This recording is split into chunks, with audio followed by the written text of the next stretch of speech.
पर आज का प्रोग्राम किया है। इसमें असल में बात यह है कि जो साफ़ी बरादरी है उस वो सबसे आसान टारगेट होता है इंतजामिया का, माफिया का। खबर चलती है या मौक़िफ़ लेने की कोशिश की जाती है तो वो उन पे ज़रा उनको गुस्सा चल आता है, तो फिर वो जाएंगे तो हमारी बात बनेंगे।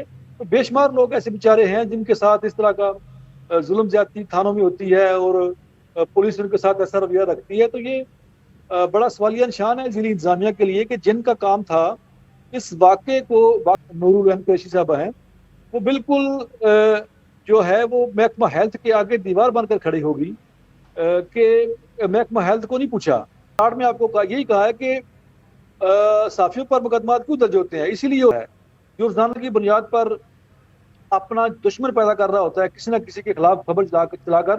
तो ऐसे में साफियों को दबाया नहीं जा सकता।